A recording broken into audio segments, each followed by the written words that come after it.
Audio Jungle. Satu persatu oleh Allah, ulama, pejabat, orang tua, semuanya dimintai pertanggungjawaban oleh Allah Subhanahu wa taala. Pertama, Allah bertanya kepada para ulama. Pertama, Allah bertanya kepada para kiai, para ustadz, para habaib, dikumpulkan satu persatu ditanya oleh Allah Subhanahu wa taala. Wahai para ustadz, wahai para kiai, wahai para habaib, sudahkah kalian menghidupkan Islam? Sudahkah kalian menghidupkan dakwah? Sudahkah kalian menghidupkan agama? Sudahkah kalian ikhlas? Sudahkah kalian insaf? Sudahkah kalian jadikan aku sebagai tujuan kalian? Atau sebaliknya, kalian bukan menghidupkan Islam, tapi kalian cari hidup dalam Islam.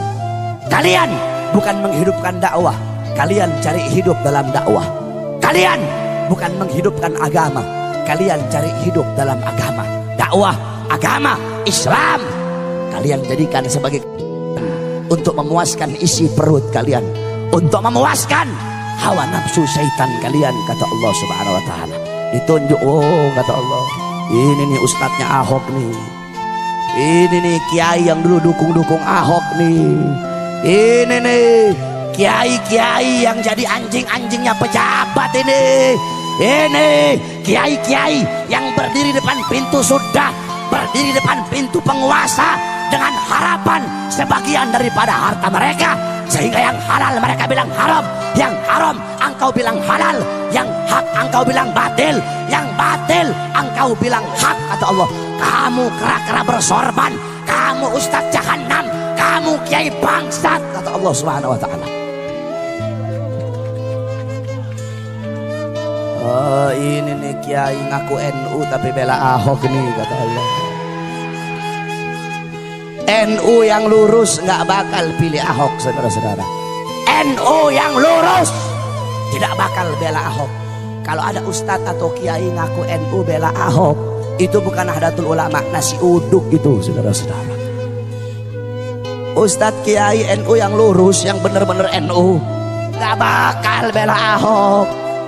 Si Nusron Wahid, si monyong satu itu, goblok itu, bawa-bawa Quran, bawa-bawa dalil, pakai wallahu alimun bimuradi, wallahu alimun bimuradi, goblok.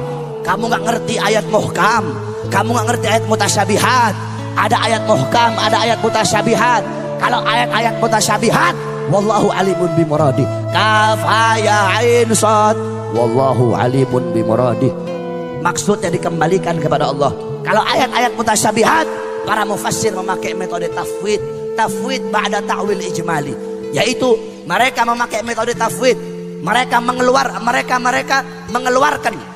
mengeluarkan maksud zahiriyah daripada ayat tersebut.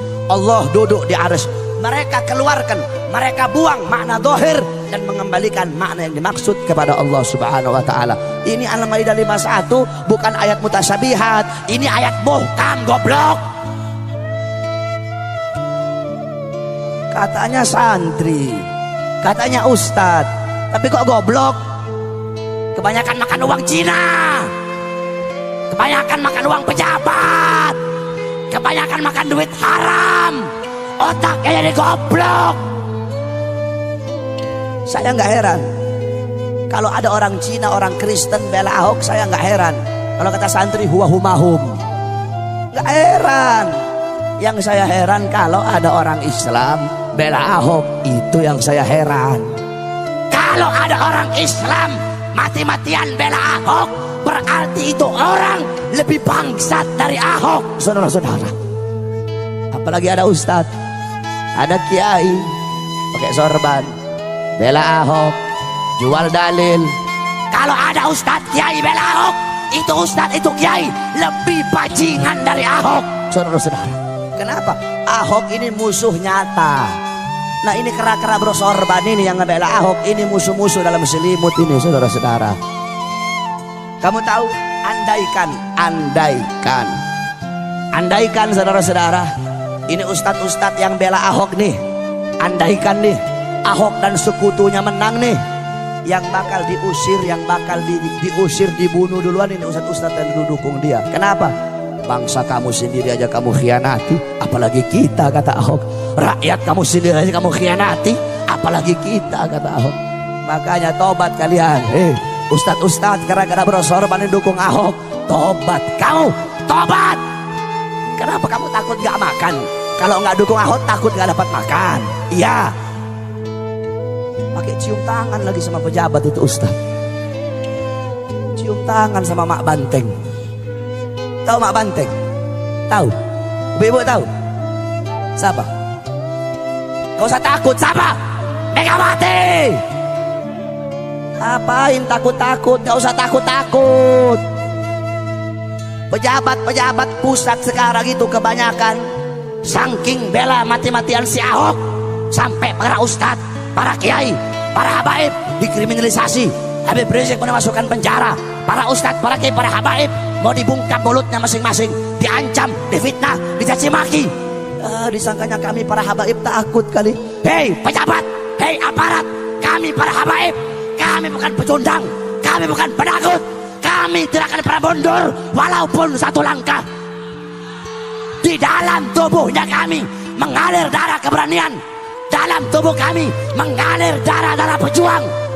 Kami punya kakek-kakek udah biasa dibunuh, kakek-kakek kami biasa dicaci maki, kakek-kakek kami biasa dipenjara. Kami punya kakek Sayyidina Ali bin Abi Thalib difitnah, dicaci maki di mimbar-mimbar sampai beliau dibunuh. Beliau dibunuh. Kenapa beliau dibunuh? Beliau dibunuh karena beliau dengan lantang menyuarakan kebenaran melawan para pejabat-pejabat yang zalim. Saudara-saudara, kami punya datuk Sayyidina Hasan bin Ali. Beliau wafat diracun. Diracun. Kenapa beliau mati diracun?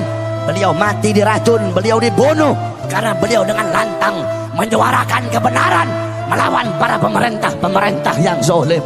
Kami punya kakek Sayyidina Husain bin Ali, Husain bin Fatimah binti Rasulullah. Beliau wafat dibunuh, dipenggal kepalanya, saudara-saudara. Terpisah kepala dengan jasadnya. Kenapa beliau dibunuh?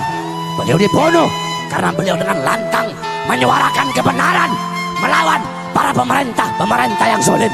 Darah-darah beliau mengalir di dalam tubuhnya kami para habaib. Maka kami akan tetap tegak berdiri menantang segala macam kezaliman. Kami tidak akan tunduk. Kami tidak akan tunduk kepada maksiat, tidak akan tunduk kepada mungkarat, tidak akan tunduk kepada dolalat, tidak akan tunduk kepada sayyiat, tidak akan tunduk kepada mukhalafat. Semakin kalian bungkam mulut kami, semakin kalian bungkam mulut kami akan semakin meneriakkan kebenaran, saudara-saudara. Jikalau kalian maju satu langkah untuk melawan para ulama kami, maju satu langkah untuk melawan para kiai kami, maju satu langkah untuk melawan para habaib kami, maka kami umat Islam, kami para santri maju 1000 langkah untuk melawan kalian. Allahu Akbar. Jangan macam-macam kamu sama santri sama ulama. Indonesia, tanah Indonesia telah dicuci dengan darah para ulama, dicuci dengan darah para santri, dicuci dengan darah para pahlawan. Kalian duduk petentang-petenteng ngambil manisnya doang, pakai sok-sokan lagi memusuhin para ulama. Jangan sombong sama pangkat kamu. Jokowi, jangan sombong sama pangkat. Megawati, jangan sombong sama pangkat. Tito, jangan sombong sama pangkat dan jabatan kamu. Di atas kalian ada Allah. Jokowi di akhirat dipites kayak kutu sama Allah Subhanahu wa taala. Jangan pangkat sama jabatan, tahta dan kekuasaan. Jadilah kalian pejabat-pejabat yang baik. Tanah Indonesia telah dicuci dengan darah para ulama, darah para syuhada. Kalau bukan para ulama, kalau bukan para santri, kalau bukan karena para pahlawan, tidak akan terbuka gerbang kemerdekaan Indonesia, saudara-saudara.